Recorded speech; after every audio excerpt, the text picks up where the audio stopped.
Dalam riwayat lain ada seorang sahabat, seingat saya namanya Abu Muthanna. Mudah-mudahan saya tidak keliru, tapi seingat saya sahabat ini mimpi, dia melihat dalam mimpinya ada orang yang mengumandangkan azan, kemudian dia duduk, lalu dia kumandangkan iqamah dan dilaporkan kepada Nabi alaihi salatu wassalam, dan Nabi SAW membenarkan mimpi tersebut.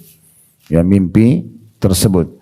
Dan Umar bin Khattab radhiyallahu anhu pada saat setelah mendengar apa yang disampaikan oleh Abdullah dari mimpinya, dia tidak mau menyampaikan mimpi dia kecuali setelah 20 hari. 20 hari kemudian baru dia sampaikan, ya Rasulullah, demi zat yang mengutus anda dengan benar, sesungguhnya saya juga melihat mimpi yang sama. Kata Nabi SAW, kenapa kau tidak sampaikan?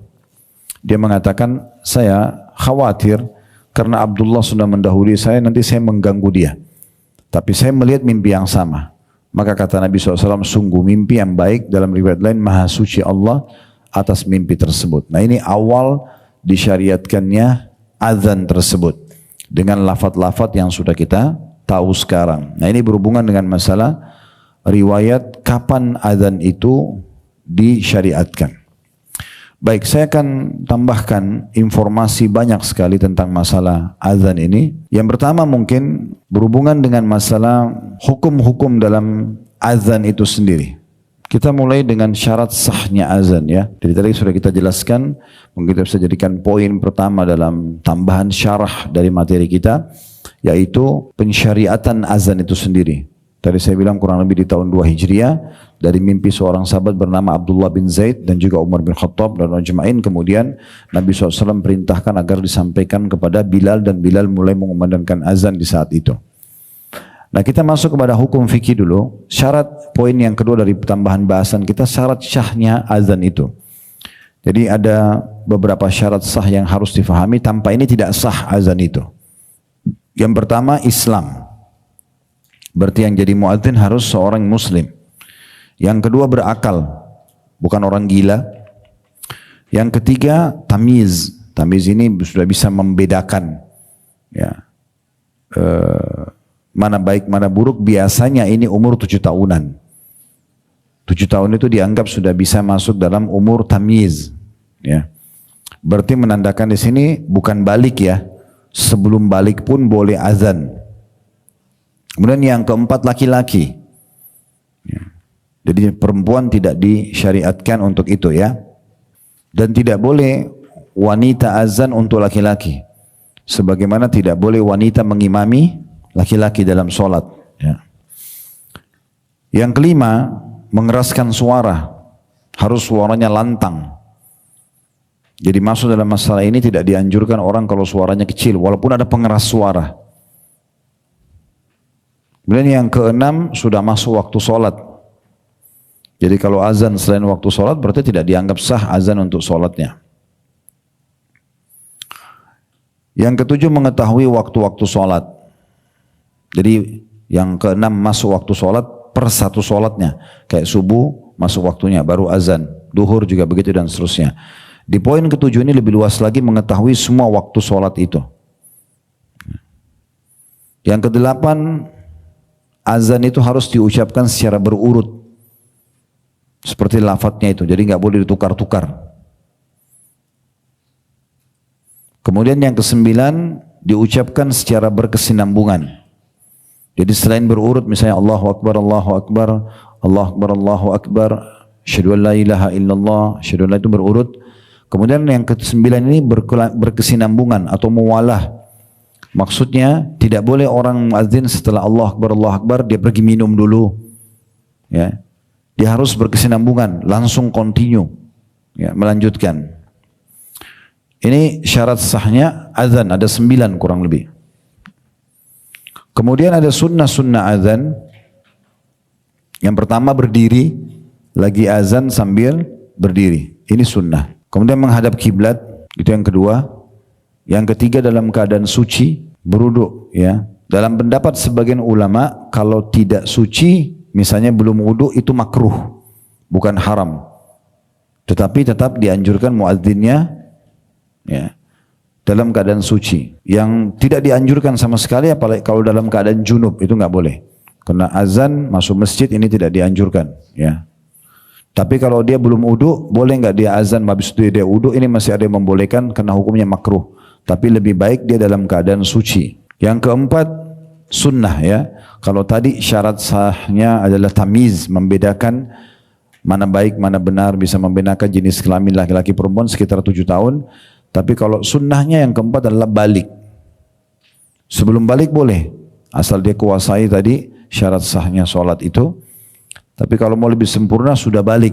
Yang kelima, adalah. Adalah ini jujur, baik agamanya, ya, baik akhlaknya.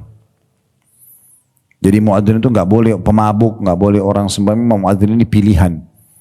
Mereka memang orang yang mencintai masjid, selalu standby karena dia harus masuk masjid sebelum waktu. Ya. Dia harus mengontrol dirinya dalam kondisi dia mengucapkan kata-kata azan itu tulus, ikhlas, dan nanti kita akan sebutkan keutamaan bagi muadzin setelah ini. Itu nanti di poin ketiga dalam syarah kita atau penjelasan. Jadi yang kelima adalah atau bagus agamanya, bagus akhlaknya, ya. Yang keenam suaranya bagus. Muadzin suaranya bagus. Dari sini boleh nggak orang kalau suaranya kurang bagus azan? Boleh saja kalau tidak ada orang lain. Tapi kalau masih ada orang yang lebih bagus suaranya, dia nggak boleh maju. Dianjurkan yang maju adalah orang yang bagus suaranya. Karena diambil dari potongan sabda Nabi SAW kepada Bilal, ajarkan kepada Bilal, hai Abdullah, karena dia lebih bagus suaranya. Yang ketujuh, ya, ini sunnahnya bisa melihat, tidak buta. Tapi boleh saja orang buta menjadi muadzin. Karena tujuannya muadzin itu kan nanti dia harus tahu waktu sholat. Biasanya orang dengan melihat. Masa dulu waktu belum ada jam, udah tahu belum bagaimana orang tahu masuk subuh, masuk duhur, masuk asar, masuk maghrib? Itu kan ada. Itu dengan melihat. Dia tidak ada jam. Kayak kita sekarang sudah ada alarm, ada aplikasi, ada segala. Dulu tidak ada. Subuh itu mereka lihat sudah muncul fajar shadiq, sudah mulai nampak. Oh ya, dari malam transisi ke pagi itu ada cara melihatnya.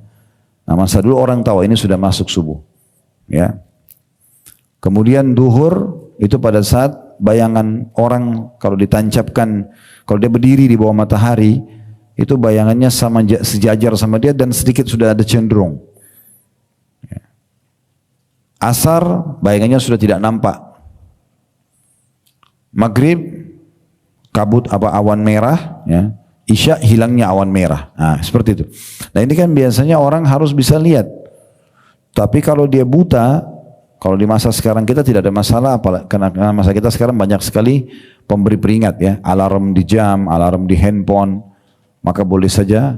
Makanya ini hukumnya sunnah. Yang kedelapan, sunnahnya pada saat lagi azan si muadzin ini, khusus di kalimat hayya 'alas shalah, dia menggerakkan lehernya ke kanan, bukan badannya, leher saja. Hayya 'alas shalah sana, terus yang kedua lagi hayya 'alas shalah. Ya. Dan hayya 'alal falah dia balik ke arah kiri, yang balik cuma lehernya saja. Hayya 'alal falah, hayya 'alal falah, gitu ya. Yang kesembilan, mengucapkan dengan tartil atau pelan-pelan. Allahu Akbar, Allahu Akbar. Dia tenang dulu. Dan Allahu Akbar, Allahu Akbar. Terus begitu, tergantung dia melantunkan seperti apa, ya.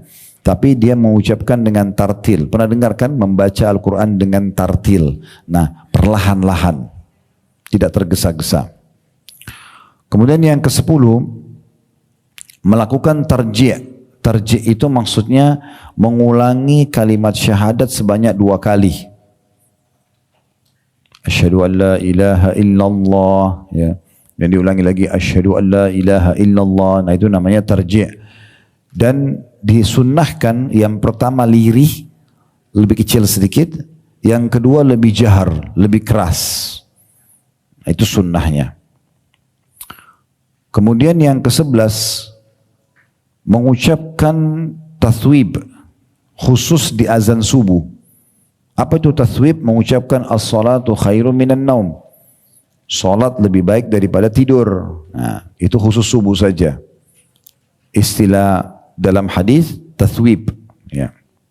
Tathwib, ya. Dia pakai sa.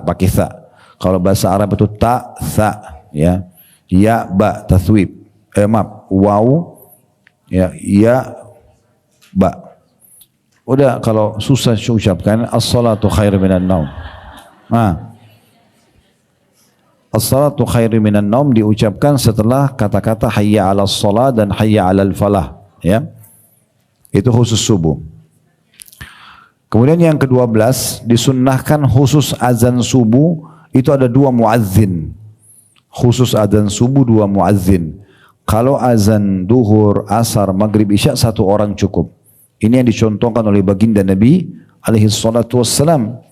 Karena beliau ya, meletakkan muazzin Bilal di azan pertama. Makanya beliau mengatakan pada saat Ramadan, kalau kalian dengarkan azannya Bilal, makanlah. Tidak masalah. Masih boleh, karena itu azan pertama. Kalau yang biasa umroh, haji, itu pasti tidak asing di Mekah sama Madinah 2 kali azan. Nah, ini saya sarankan setiap travel juga untuk mengingatkan jemaahnya, karena banyak jemaah kita yang baru pertama kali umroh, dia nggak faham. Ya, mereka masuk ke masjid subuh, mereka kira sudah subuh, sudah sholat sunnatul fajr, ternyata masih azan pertama.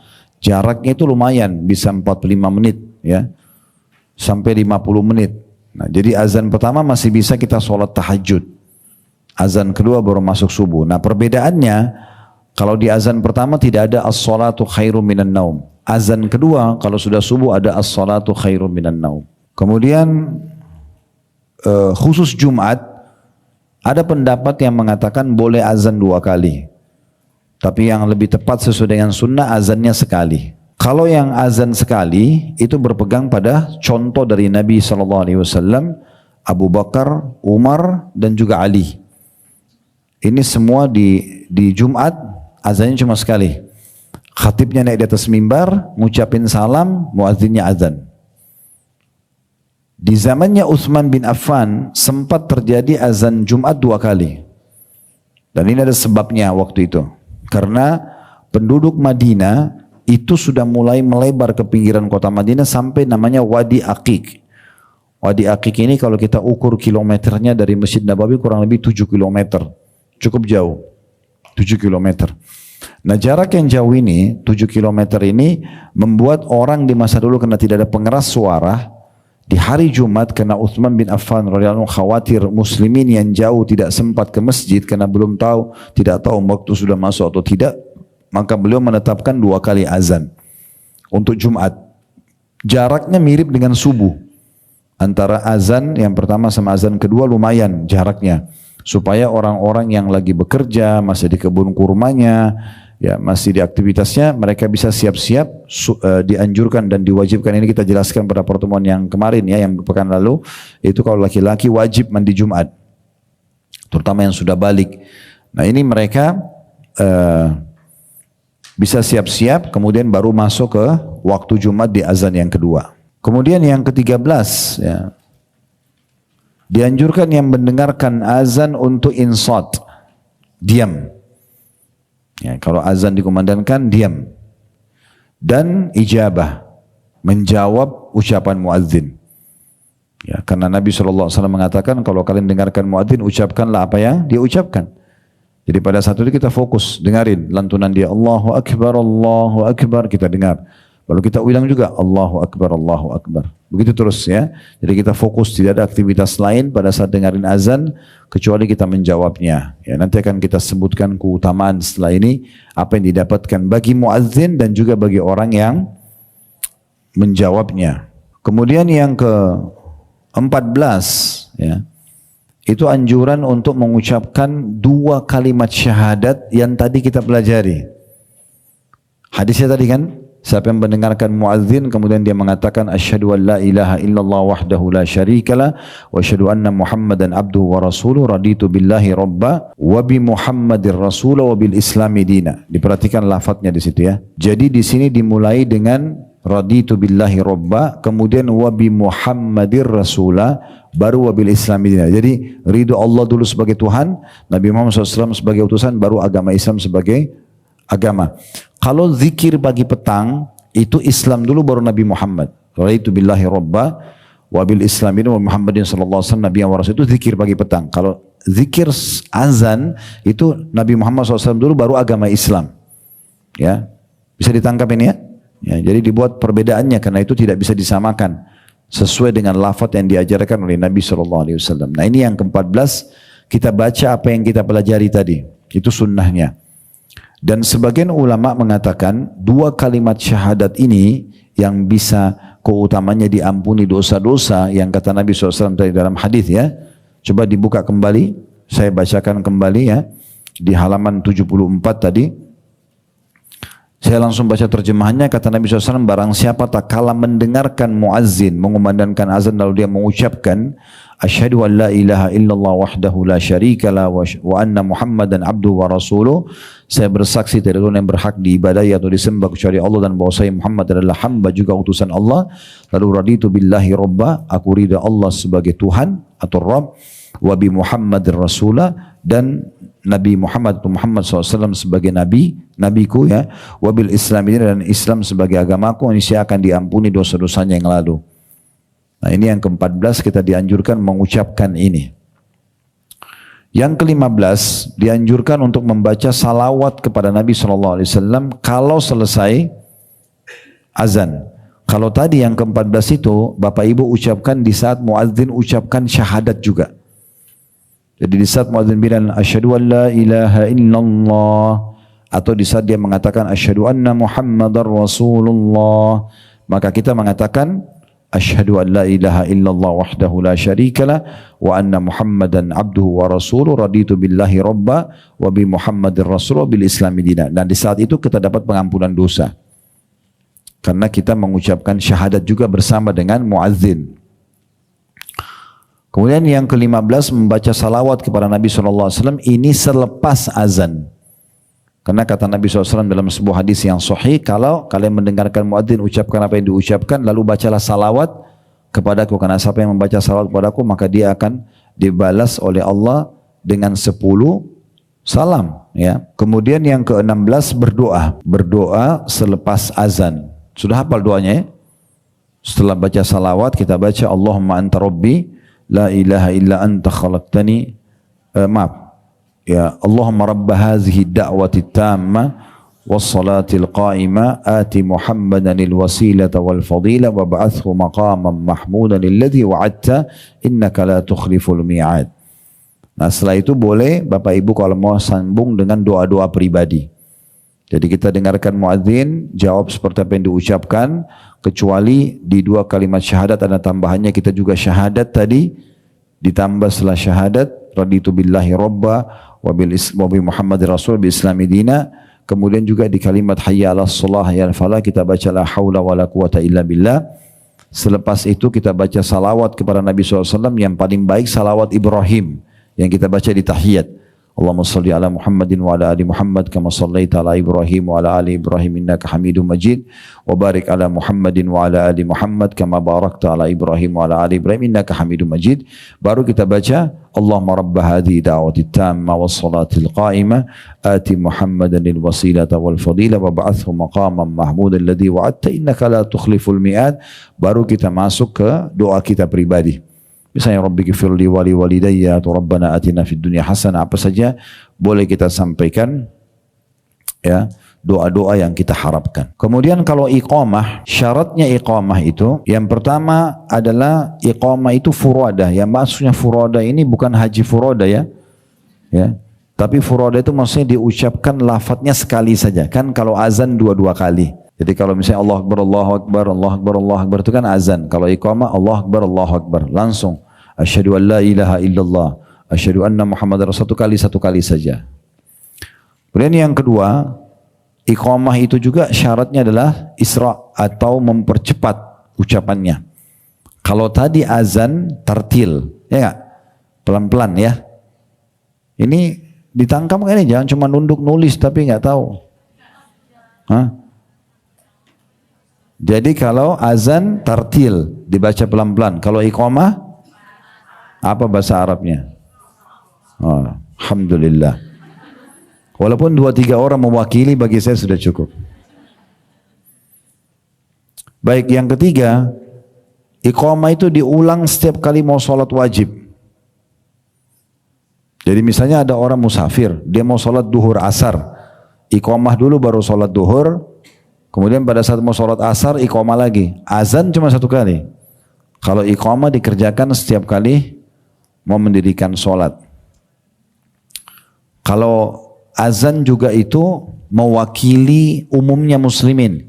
Seperti misalnya ibu-ibu di rumah sudah dikumandangkan azan di kecamatan kita lah, ada masjid dekat rumah, sudah mewakili sholat saja. Ya. Di Jordan itu bahkan keluar fatwa ulama mereka, itu kalau azan di kota Amman, kami pernah bimbing umroh plus Aqsa itu dan kami mampir di Amman. Saya waktu itu belum tahu, saya datang ke pengurus masjid, saya mengatakan boleh nggak saya pamit azan, karena saya ingin mengejar keutamanya, karena semua yang dengar suara muadzin akan jadi saksi hari kiamat. Nanti kita sebutkan di bagian ketiga insya Allah keutamaan muadzin dan azan itu sendiri ya. Maka dia bilang sama saya, oh maaf, peraturan di negara kami itu azannya dari sentral. Jadi kayak kita Istiqlal. Istiqlal itu azan satu aja dan masjid-masjid lain itu connect di radio. Jadi azan itu cuma seluruh kota Amman cuma satu muadzin saja. Ini plus minus ya. Plusnya itu ya sudah masjid lain tinggal dirikan iqamah nanti karena azannya sudah dikumandangkan. Nanti kalau mau sholat tinggal iqamah saja. Tapi masalahnya, minusnya yang panen pahalanya cuma si muadzin itu. Kalau kita kan alhamdulillah setiap masjid bisa azan, berarti setiap muadzin bisa dapat keutamaannya. Nah, gitu. Kemudian selanjutnya, waktu sudah masuk. Waktu sudah masuk. Ada yang saya ingin tambahkan yang perlu difahami, kalau azan itu pemilik mutlaknya adalah muadzin. Kalau azan, jadi begitu masuk waktu dia nggak harus tunggu orang, dia langsung azan saja, karena dia pemilik mutlak daripada azan. Tapi kalau iqamah pemiliknya adalah imam. Kalau iqamah, jadi kalau imamnya belum datang, muadzinnya nggak boleh iqamah dulu. Ya, kalau ada imam tetap di situ, kecuali sudah disepakati, misalnya kayak sekarang kan kita ada jam digital ya, 5 menit. Kalau imamnya nggak datang, ya sudah nanti diganti imam lain. Kalau sudah disepakati begitu nggak masalah. Tapi kalau tidak ada kesepakatan ini, maka tidak boleh Bapak Ibu sekalian diiqamahkan sholat sampai imamnya datang. Walaupun waktu sudah lewat. Itu terjadi di masa Nabi SAW. Para sahabat menunggu. Pernah waktu subuh Nabi SAW keluar cukup lama, sampai menjelang akan terbit matahari. Lalu kemudian baru iqamah. Karena memang begitu anjuran Nabi SAW. Tapi tentu di sini bukan berarti imamnya, ada syarat imam juga nanti ya, ada syarat, tapi itu bahasanya tersendiri. Imam ini dia tidak boleh juga menunda-nunda waktu tanpa uzur. Dia harusnya segera datang, gitu kan? Karena memang imam itu punya syarat juga ya. Dia harus menguasai waktu sholat, dia tahu bacaannya benar, dia tahu gerakannya. Ya, Nabi SAW menganjurkan imam itu harus orang yang paling menguasai Al-Quran. Kalau si A sama si B sama hafalan dan bacaannya, maka yang paling paham sunnah. Kalau sama juga, maka dicari yang lebih dulu hijrah. Kalau sama juga, baru dicari umurnya. Siapa yang lebih tua. Jadi kadang-kadang kita di Indonesia ini, yang penting lebih tua silakan. Enggak boleh. Harus dimulai pertama dulu adalah bacaan. Bisa saja yang lebih muda bacaannya lebih bagus dari yang tua. Maka sudah gugur umur itu. Karena bacaan didahulukan. Kalau bacaannya sama, hafalannya misalnya sama-sama 30 juz, bacanya sama, A sama B, baru dilihat siapa yang paling faham sunnah di antara keduanya, paling banyak hafalan hadisnya dan segala macam. Kalau sama juga dilihat siapa yang lebih dulu hijrah. Kalau sama juga baru dilihat umurnya. Gitu. Baik, sunnah iqamah itu, yang pertama adalah menunggu jamaah. Jadi muadzin nggak boleh buru-buru. Jangan dia sudah sholat qobliyah langsung iqamah. Dia memberikan kesempatan orang lain juga datang yang rumahnya jauh, datang ke masjid. Ya, sayangnya syaitan kadang-kadang menggoda kita di situ ya. Kita kalau pesan makanan di restoran favorit kita, lalu kemudian restoran bilang atau waitressnya bilang mungkin 15 menit Bapak Ibu sekalian. Oh nggak apa-apa, 15 menit sebentar. Tinggal duduk ngobrol selesai. Tapi kalau masuk masjid digitalnya 15 menit, lama nggak rasanya? Nah itu pengakuan kan? Ya. Padahal sebenarnya menunggu 15 menit kan kesempatan kita bisa sholat qobliyah, kita bisa doa mustajab, ya, bisa berikan kesempatan muslimin yang belum masuk ke masjid supaya mereka masuk, kan itu penting. Ya. Kemudian juga ada sunnah untuk berpindah tempat. Maksudnya kalau dia iqamah tadi azan di sini, dia bisa iqamah pindah ke sebelahnya. Mirip dengan orang kalau sholat sunnah ya, pindah tempat. Ya. Kemudian yang ketiga, yang azan itu dialah yang iqamah. Itu sunnah tapi ya. Artinya boleh saja orang yang azan dan iqamah berbeda. Contoh misalnya muadzinnya azan. Begitu masuk waktu sholat tidak ada imam. Yang akan jadi imam si muadzinnya. Kemudian dibantu dia oleh orang lain yang iqamah lalu dia masuk jadi imam.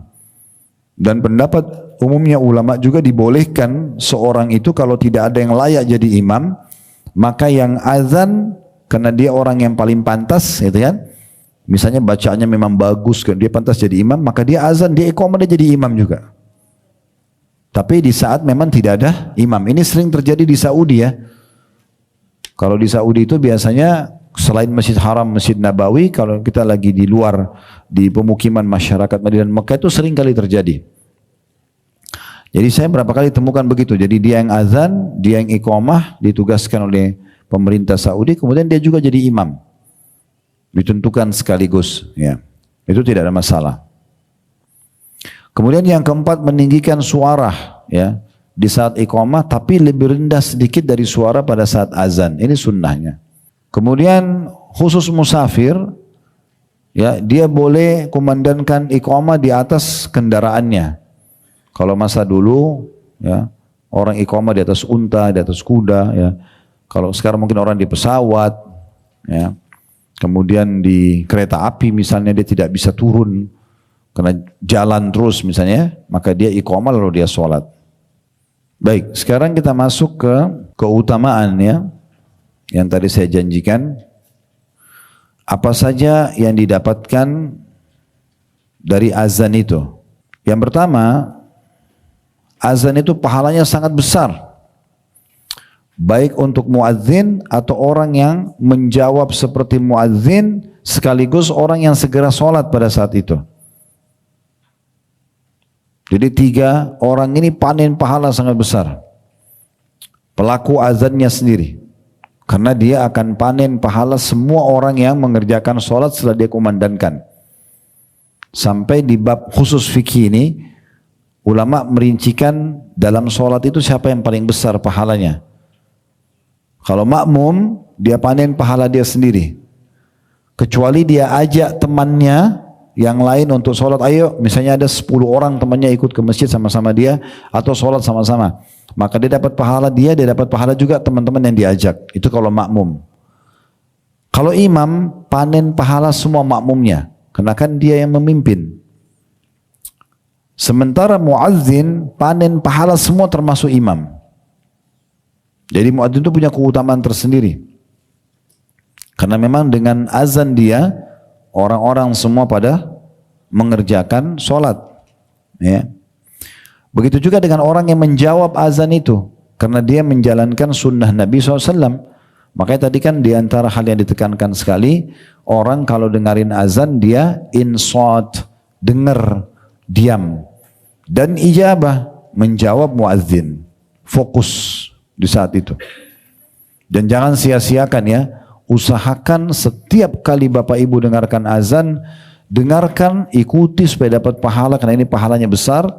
Berikut juga jangan lupa baca tadi ya, di pada saat 2 kalimat syahadat baca syahadat tadi ya, asyhadu an la ilaha illallah wahdahu la syarikalah wa anna muhammadan abduhu wa rasuluh raditu billahi rabbu bi muhammadir rasulullah bil islam medina, agar diampuni dosa kita yang lalu. Dan ini jadi saksi bahasan kita pada buku kita ini.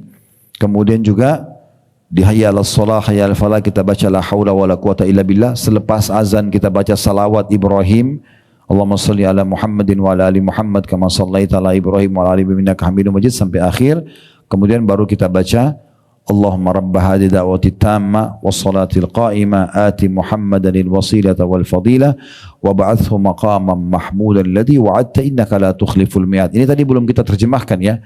Allahumma rabba hadhihi da'wati tamma, ya Allah sungguhnya ini adalah seruan yang sempurna. Wassalatil qa'imah, dan salat akan didirikan. Ati Muhammadan al-wasilata wal fadilah, karuniakanlah kepada Nabi Muhammad sallallahu alaihi wasallam al-wasilah. Tahu apa itu al-wasilah? Al-wasilah yang Bapak Ibu sering baca itu ati Muhammadanil wasilah. Berikanlah Nabi Muhammad al-wasilah. Wasilah itu istana termewah, terleks di surga nanti. Itu hanya akan, tanda kutip ya, diperebutkan oleh para nabi-nabi. Makanya kata Nabi SAW, kalau kalian dengarkan azan, ucapkan seperti yang diucapkan, lalu baca salawat kepadaku dan mintalah untukku al-wasilah. Siapa yang minta untukku al-wasilah, dia akan dapatkan syafaatku. Nah, dalam riwayat lain itu adalah satu kedudukan istana di surga yang tidak dimiliki kecuali untuk satu orang saja. Dan aku berharap aku pemiliknya, kata Nabi. Berarti dari pemahaman kata-kata ini seakan-akan nabi-nabi yang lain juga itu berharap mendapatkan itu. Makanya Nabi Muhammad SAW suruh kita mengucapkan berdoa, ati Muhammadan wasilah, ati Muhammadan wasilah. Karuniakanlah ya Allah Nabi Muhammad al-wasilah, kedudukan tertinggi itu. Dan Nabi menjanjikan, siapa yang minta wasilah untukku, dia akan dapat syafaatku setelah mendengarkan azan. Wal fadilah, keutamaan. Wa ba'athu maqaman mahmudan alladhi wa'adta, dan karuniakanlah dia kedudukan tinggi yang telah engkau janjikan ya Allah. Innaka la tukhliful mi'ad, sesungguhnya kau tidak pungkiri janjimu. Setelah itu baru kita masuk ke doa kita pribadi. Ya, doa kita pribadi. Jadi fokus itu ya, karena antara azan dan iqamah yang waktu mustajab itu waktunya sebentar. 5 menit, 10 menit. Ini kalau seandainya kita rasionalkan. Seseorang di antara kita dikasih waktu kesempatan 10 menit masuk ke istana merdeka dan kemudian boleh sampaikan apa yang dia mau, dikasih pada saat itu oleh presiden. Saya yakin 10 menit itu kita tidak akan sia-siakan. Kita akan datang jauh sebelumnya dan kita akan maksimalkan per detiknya dari waktu itu untuk bicara sama presiden, kumpul sebanyak mungkin apa yang kita ingin sampaikan. Nah ini bukan presiden, bukan manusia, ini sang pencipta Allah memberikan waktu mustajab. Sampaikan apa saja kemauanmu akan mustajab. Kata Nabi SAW, antara azan dan iqamah doa jarang ditolak atau tidak tertolak. Maka ini jangan sibuk dengan yang lain. Lagi ngobrol berhenti, lagi meeting berhenti, ya. Lagi apa saja berhenti. Fokus dulu sebentar, 5-10 menit berdoa. Ya, dan ingat saya pernah jelaskan dalam bab doa, kalau misalnya Bapak Ibu bilang begini, saya nggak tahu mau doa apa Ustaz, karena badan sehat, pasangan ada, anak-anak ada, pekerjaan ada. Ini pemahaman yang keliru. Berdoa agar dipertahankan nikmat yang sedang Allah berikan kepada kita lebih afdal daripada kita berdoa agar dikeluarkan dari masalah yang sedang kita hadapi. Jadi misalnya gini, kita lagi sehat, kita mengatakan ya Allah pertahankanlah kesehatanku. Itu lebih baik, lebih besar pahalanya dibandingkan sudah sakit baru bilang ya Allah sembuhin saya. Berarti nggak ada alasan untuk tidak berdoa. Karena berdoa justru untuk dipertahankan nikmat lebih besar pahalanya. Ya Allah berkahi harta yang telah engkau berikan. Kita sudah kaya, minta diberkahi, minta ditambahkan. Lebih afdal daripada nanti sudah bangkrut, sudah terlilit utang baru minta solusi. Itu lebih afdal. Dan seterusnya. Makanya kata Nabi SAW, kenalilah Tuhanmu di saat kamu sedang lapang, dia akan kenali kamu pada saat kamu sedang susah, gitu ya. Jadi sampaikan di saat itu justru. Ya. Baik, di sini jadi poin pertama keutamaan muazzin dan orang yang mendengarkan azan, mereka akan panen pahala yang melimpah. Makanya kata Nabi SAW di dalam hadis yang sahih riwayat Bukhari, kurang lebih terjemahannya, kalau sekiranya manusia mengetahui keutamaan azan dan barisan pertama dalam sholat atau saf pertama, kemudian dia tidak mendapatkan kecuali dengan cara mengundi atau bersaing, maka mereka pasti akan melakukan undian.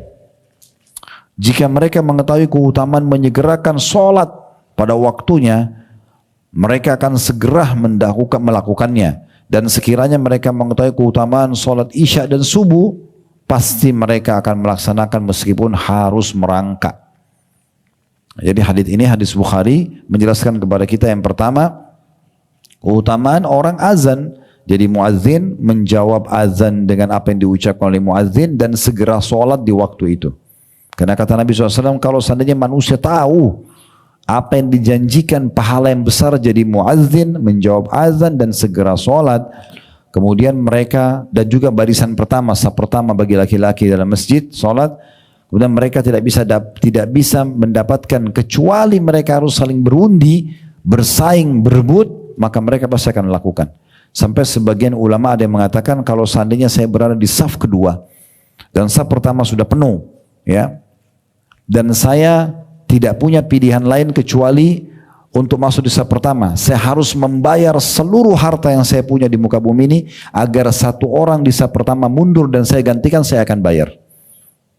Saking besarnya kedudukan orang yang ada di saf pertama, gitu kan?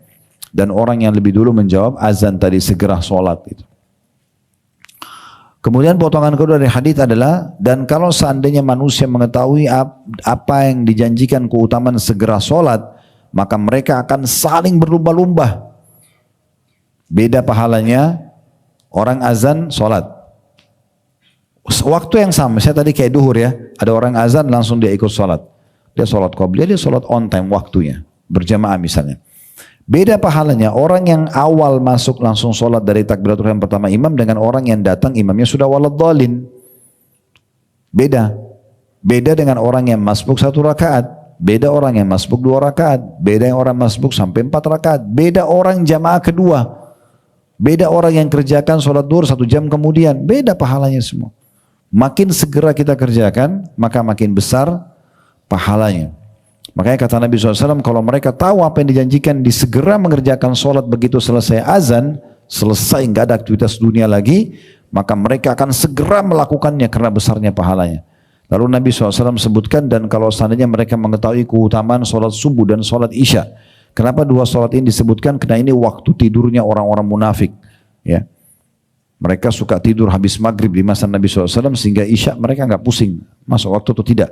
Makanya dalam hukum-hukum fikih kita dimakruhkan orang tidur habis maghrib. Dan Nabi SAW sangat membenci tidur habis maghrib, khawatir isyanya hilang. Jadi waktu maghrib isya juga sudah dikasih waktu pendek oleh Allah karena Allah pencipta lebih tahu. Selepas isya justru sunnahnya segera tidur. Kecuali ada hal-hal yang darurat. Ya. Makanya Abu Daud rahimahullah dalam sunan beliau menyebutkan satu bab khusus, bab nahi anis samar, bab larangan begadang. Kecuali dalam keadaan darurat saja. Jadi kalau orang mengetahui apa yang tersembunyi di pahala sholat isya tepat waktu dan sholat subuh tepat waktu, kemudian mereka tidak mendapatkan kecuali harus merangkak, maka mereka akan merangkak.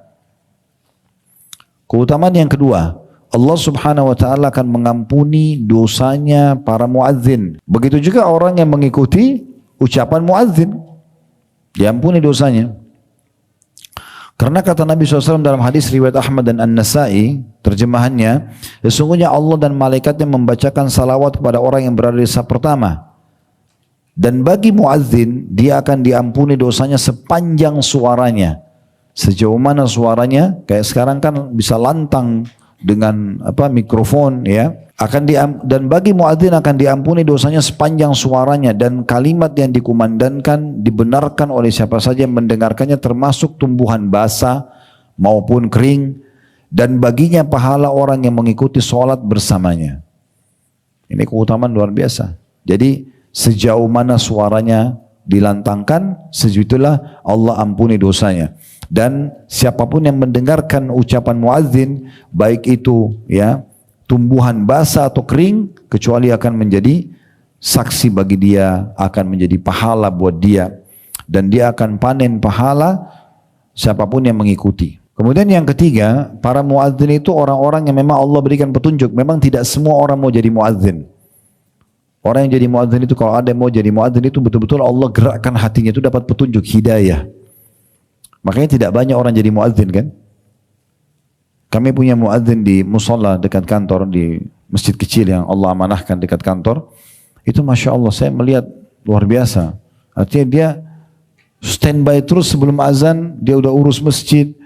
Sambil nunggu dia baca Quran, antara azan, setelah azan iqamah dia sholat sunnah. Saya melihat dengan teori agama, orang ini meninggal masuk surga nih. Depan mata. Dan memang betul-betul itu harus hidayah, tidak semua orang. Tidak usah bicara jadi muadzin. Orang sudah dengar azan saja belum tentu dapat hidayah untuk langsung kerjain sholat. Apalagi mau jadi muadzinnya. Dia harus selalu standby gitu. Ya. Nabi SAW bersabda dalam hadis riwayat Tirmidzi dan Ahmad, imam sebagai penanggung. Ya. Maksudnya dengan dia datang, dia akan menjadi imam dan dia menanggung makmumnya. Ya. Dan muadzin adalah orang yang dipercaya. Maksudnya harus orang yang betul-betul baik, orang yang baik akhlak. Tadi sudah kita sebutkan salah satu poin-poin masalah muadzin ya. Dan Nabi Muhammad SAW berdoa, ya Allah berilah petunjuk kepada orang-orang yang mengumandangkan azan. Berilah hidayah dalam hatinya supaya mereka mau konsisten. Karena kalau orang tidak dalam hatinya ada hidayah, dia tidak mau azan. Dia harus tinggalkan semua aktivitas untuk azan di situ. Yang keempat, Allah Subhanahu wa taala menjanjikan surga bagi para muazzin. Begitu juga sebenarnya orang yang mendengarkan azan lalu merespon itu. Ya.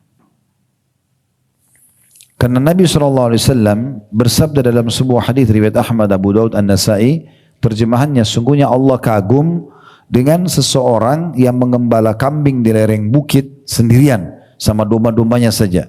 Dan pada saat tiba waktu sholat dia mengumandangkan azan untuk sholat. Kemudian dia melaksanakan sholat walaupun sendirian. Berarti kan dia azan ya.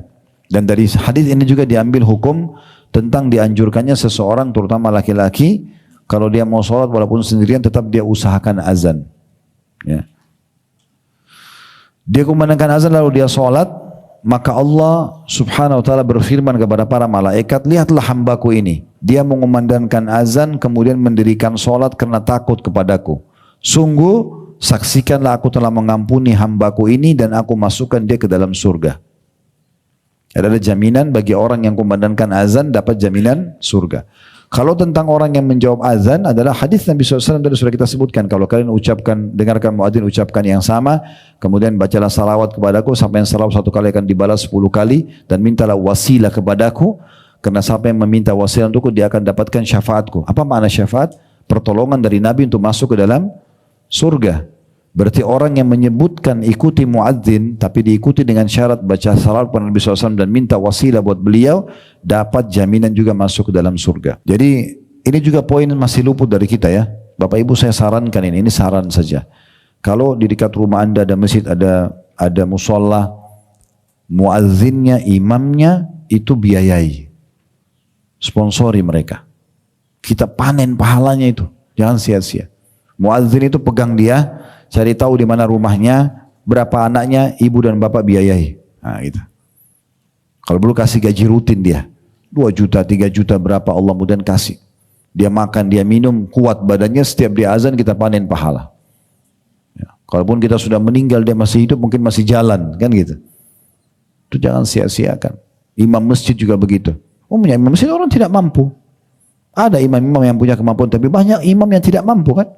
Kenapa nggak dibiayai? Kenapa dibiayain saja? Itu siapa? Oh itu imam masjid di komplek kami. Terus apa yang Anda lakukan? Cuma begitu saja? Sponsori dia. Hidupkan dia. Ya. Kasih berasnya, kasih sembako lah. Bayarin listrik rumahnya, sekolahin anaknya. Lalu sesuatu itu imam. Dia panen pahala semua orang yang sholat bersama dia. Ibu juga panen dan bapak pahala karena membiayai dia. Ya. Itu di Saudi luar biasa tuh orang berebut. Begitu juga dengan para ulama-ulama di Saudi itu orang berebut, ada yang bayar listriknya, ada yang bayar sekolah anaknya, ada yang kirimin beras. Pokoknya mereka berebut supaya pahala orang ini saya dapat. Begitu. Itu luput dari kita itu. Sering tahu ini muadzin, sudah sekian tahun muadzin itu di dekat rumahnya, tidak pernah diurus. Bahkan tidak pernah nyumbang sejadah buat masjid. Kenapa nggak beli sejadah yang bagus, taruh di tempatnya imam, setiap dia sujud kita dapat pahalanya. Coba. Perbaiki mikrofonnya, perbaiki kamar mandinya, keran air yang rusak, ganti keramiknya, pasangin AC, banyak sekali sumber pahala yang bisa kita dapatkan di situ. Ya, yang unik kadang-kadang ada orang subhanallah, saya tidak tahu kenapa bisa syaitan goda begitu ya. Dia masuk ke masjid nih, mampir, Allah mudahin kakinya sampai ke masjid itu. Anggap ini masjidnya tanda kutip kotor, karpetnya kotor, panas, kamar mandinya jorok misalnya bau. Dia tidak tangkap pesan imaniyah. Kenapa Allah sampaikan kaki dia di situ? Harusnya kan dia punya pesan secara iman. Seakan-akan Allah bilang ini masjid rumahku loh. Kau mampir. Sekarang kesempatan raih pahala. Harusnya segera kan Dia panggil marbotnya, ini kenapa karpetnya kotor, laundrykan di mana, atau saya gantikan, pasangin AC, ini berapa. Segera keluarkan 5 juta, 10 juta keluarin uang. Perbaikin minimal 5-6 tahun, 10 tahun ke depan kita panen pahalanya misalnya. Beda orang tidak begitu. Wah, masjidnya jorok ya, kamar mandinya jorok ya. Lalu dia bilang sama teman-temannya, di sana jangan sholat itu kotor. Subhanallah. Ya.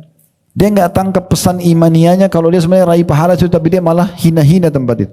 Sekarang teman-teman bayangkan kalau ada orang bertamu di rumah kita, kemudian rumah kita anggaplah berantakan, mungkin karena ada anak kecil sekarang mau berantakan rumah. Lalu dia pulang dia mengatakan jangan ke rumahnya itu kotor. Tersinggung nggak? Bagaimana rumahnya Allah kita tahu hina? Masjid itu kotor, itu kan bukan punya bapak itu, bukan punya ibu itu punya rumah Allah. Seseorang kalau sudah mewakafkan, misal bapak ibu punya tanah 1000 meter, di depan sekali bagian depan 10 kali 10 meter 100 meter kita blok buat dinding, ini wakaf buat masjid. Itu sudah berubah fungsi dari rumah jadi masjid. Maka berarti sudah bukan milik kita lagi walaupun kita yang wakafin. Itu sudah milik Allah, sudah milik umum. Maka ini jangan merasa itu punyanya si fulan, dia yang harus urus, tidak. Raih kesempatan. Siapin dispenser buat masjid, siapin buka puasa Senin Kamisnya orang di masjid, tanya kebutuhannya apa. Beli air mineral, ya. Ada salah satu program yang kami lakukan di yayasan itu menarik. Kita coba buat program pengadaan air bersih di setiap masjid yang kira-kira radius di sekitarnya itu ada berapa rumah. Nanti kita galiin sumur cari air bersih, lalu kita pasangin tabung-tabung filter air bersih yang biasa orang isi galon, isi ulang. Nah, seperti itu kita taruh masjid, nanti masyarakat sekitar bisa minum dari situ, bisa bersuci. Itu salah satu program yang menarik, ya. Yang kelima, syaitan lari kalau mendengarkan azan. Ya. Ini keutamaan azannya sendiri. Hadis Nabi SAW masyhur riwayat Bukhari Muslim, terjemahannya, apabila dikumandangkan azan untuk sholat, ya, maka syaitan lari sambil mengeluarkan angin, dikentut. Syaitannya lari karena ketakutan dengan azan itu. Sampai dia mencari tempat yang tidak mendengarkan azan. Dia menjauh sejauh-jauhnya. Maknanya apa? Kalau syaitan lagi tidak ada berarti tidak ada godaan buat kita, kan gitu. Atau mengurang godaan. Itu di saat azan dikumandangkan. Dan apabila azan sudah selesai, syaitan akan datang kembali untuk menggoda orang yang mau sholat. Yang tidak mau sholat, syaitan sudah tidak goda lagi. Karena sudah temannya syaitan. Tapi orang yang lagi dikumandangkan azan, syaitan lari. Dia segera kembali begitu azan selesai. Yang digoda kita yang mau sholat. Supaya jangan sholat, minimal tunda. Kalau tetap mau kerjakan, minimal kurang kehusyuannya. Dia tidak kerja apa-apa selain untuk menggoda orang yang sholat. Dan kalau diiqamahkan sholat, kata Nabi SAW, syaitannya lari lagi. Iqamah, dia lari lagi. Maka syaitan lari lagi sampai iqamah itu selesai, baru dia kembali. Apabila iqamah sudah selesai, syaitan datang lagi dan mulai membisikkan hati orang yang sholat sambil mengatakan ingatlah ini, ingatlah itu. Ya, ada orang tidak faham ini. Ini bisikan syaitan, jangan diikuti. Diingatkan kunci yang hilang, diingatkan jumlah transaksi, diingatkan pertengkaran yang terjadi, apalah supaya kita mengkhayal. Itu bisikan syaitan, jangan diikuti. Nggak boleh. A'udzubillahi minasyaitonirrajim, lalu kita fokus, khusyuk supaya maksimal pahalanya. Ya, syaitan ingatkan itu. Padahal kata Nabi SAW, ia tidak ingat hal itu sebelumnya. Hingga seseorang tidak tahu berapa rakaat yang telah dikerjakan dalam sholatnya. Itu kalau dia ikuti syaitan, dia akan lupa jumlah berapa rakaat. Gitu kan? Jadi kita tidak boleh ikutin bisikan syaitan itu. Kita justru harus menolaknya. Dalam sebuah hadis Utsman bin Abi Mad'un radhiyallahu anhu, sahabat Nabi yang lain mengatakan, ya Rasulullah, saya kalau sholat datang bisikan syaitan. Seringkali saya kadang-kadang mengkhayal. Kata Nabi SAW, itu syaitan yang bernama khinzib atau khanzab. Golongan syaitan yang membisikkan orang kalau sholat. Kalau datang kepadamu membaca la'udzubillahi minasyaitonirrajim, lalu tiuplah ke sebelah kiri 3 kali. Kata Utsman radhiyallahu anhu, selaku kerjakan itu, tidak ada lagi gangguan syaitan yang datang. Ya. Dan jangan pernah tunggangi ini ya. Jangan bilang, saya itu kalau sholat saya suka ingat barang saya yang hilang itu di mana. Jadi saya sholat untuk ingat barang di mana. Ini ya. Ngawur ini ya. Justru kerjasama sama syaitan untuk menghilangkan pahala sholatnya. Baik, yang keenam, Allah mengabulkan doa saat azan. Tentu muazzin juga dapat, yang menjawab juga azan sama ya. Karena kata Nabi SAW, Dalam hadis Muslim, siapa yang berkata saat mendengarkan azan, ini syahadat tadi ya. Pada saat syahadat muazzinnya, lalu dia mengatakan, dan saya juga bersyahadat, syahadu la ilaha illallah wahdahu la syarika lah wa anna Muhammadan abduhu wa rasuluh, raditu billahi robba wa bi Muhammadir rasulullah bil Islam, maka akan diampuni dosa-dosanya yang telah lalu. Ya. Ini kemudian ya. Juga kata Nabi SAW dalam hadis yang lain, siapa yang mendengarkan muadzin lalu dia ikuti seperti diucapkan, kemudian dia ya membaca salawat kepadaku, meminta wasilah, maka dia akan mendapatkan syafaatku. Ya, ini juga sebagian ulama mengatakan sangat erat hubungannya dengan hadis yang lain, tidak akan ditolak doa antara azan dan iqamah, baik buat muadzin ataupun orang yang mendengarkan azan tersebut. Nah, ini semua keutamaan-keutamaan khusus ya tentang masalah azan dan juga muazzinnya. Ya. Ya, ada satu lagi saya tambahkan keutamaan. Tadi sudah keutamaan yang keberapa itu? Ada yang ketujuh ya. Kalau muazzin itu nanti orang yang paling dikenal pada hari kiamat. Muazzin itu nanti orang yang paling dikenal pada hari kiamat. Beranjak daripada hadis Nabi SAW, hadis Sufyan, Muawiyah bin Abi Sufyan radhiyallahu anhu, bahwasanya Nabi SAW mengatakan al-muadzinuna atwalun nasi anaqan yaumal qiyamah. Orang-orang yang muadzin itu, para orang yang memulakan azan itu orang yang paling panjang lehernya hari kiamat. Makna panjang leher ini bukan memanjang leher, tapi paling dikenal nanti pada hari kiamat ya. Karena itu memang punya kedudukan tersendiri. Juga ada hadis tentang masalah yang kita tambahkan mungkin yang ke-8 ini ya. Kalau semua yang mendengarkan suara orang yang azan itu akan menjadi saksi untuk dia. Ada hadis yang mulia ini. Perlu saya bacakan hadis yang sahih. Kata Nabi SAW, ini sebenarnya hadis tentang Abu Sa'id al-Khudri berkata kepada Abdullah bin Abdurrahman bin Abu Sa'sa al-Ansari. Abdullah bin Abdurrahman ini seorang pengembala domba. Abu Sa'id al-Khudri mengatakan, saya perhatikan kamu suka sekali perkampungan dan pengembalaan. Kalau kamu sedang bersama dengan kambingmu dan sedang berada di kampungmu, kemudian kamu azan dan melaksanakan sholat, maka tinggikan suaramu ketika azan kamu kumandangkan, karena sesungguhnya tidaklah suara muadzin itu didengar oleh jin, manusia, dan yang lainnya, melainkan dia akan menjadi saksi baginya pada hari kiamat. Dan Abu Sa'id al-Khudri mengatakan, saya langsung mendengarkan dari Rasulullah Sallallahu Alaihi Wasallam. Dan ini termasuk juga keutamaan secara khusus ya, yang akan didapatkan bagi orang yang azan itu. Ya.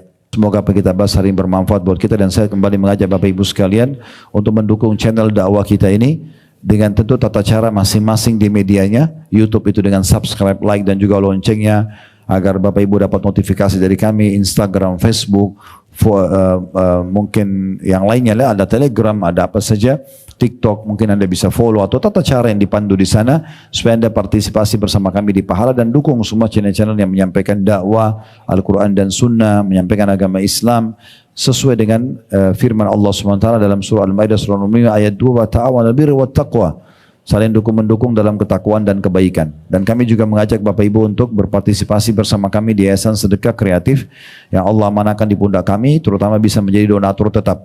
Jadi program-program tadi sebagian yang saya sampaikan kan masalah masjid misalnya. Kami punya program. Bapak Ibu misalnya mau bangun masjid untuk orang tuanya, itu bisa amanahkan kami, nanti kami akan carikan tanah wakafnya. Kita akan tinggal sampaikan biayanya per meter sekian. Bapak Ibu tinggal insya Allah menerima dari prosesi pembelian bahan-bahan bakunya, bahan bangunan, sampai pembangunannya, dan sampai akhirnya dipakai sholat. Ya, itu akan kami laporkan semua dalam bentuk video dan juga foto. Atau mau renovasi masjid, kita punya program renovasi masjid. Jadi ada tim kami terjun ke masjid-masjid yang memang sudah butuh renovasi, kita renovasikan. Atau misalnya secara khusus lebih kecil, misalnya perbaikan tempat wudhu, misalnya WC-nya dan seterusnya, pengadaan speaker, pengadaan AC, pengadaan dispenser, pengadaan perpustakaan buat masjid. Banyak sekali program yang kita lakukan, alhamdulillah. Ada sponsor janda dan anak yatim, ada tanggap bencana kalau terjadi bencana, dan sekian banyak program yang bisa dilihat di situ insyaallah. Termasuk berhubungan dengan masjid ini, kami ada mengumrohkan gratis para marbot masjid, imam masjid, muazzin ya. Itu kalau Bapak Ibu mau berminat bisa masuk ke program itu juga supaya panen pahala mereka. Dan kami juga mengajak bagi yang ingin haji dan umroh bisa juga kalau mau bergabung dengan travel yang Allah amanahkan di pundak kami, Uhud Tour, bisa dilihat di medsos Uhud Tour insyaallah, berbagai macam paket yang ada. Begitu saja, semoga bermanfaat. Kalau ada benar dari Allah, ada salah dari saya mohon dimaafkan. Subhanakallahumma bihamdika asyhadu an la ilaha illa anta astaghfiruka wa atubu ilaik. Wassalamualaikum warahmatullahi wabarakatuh.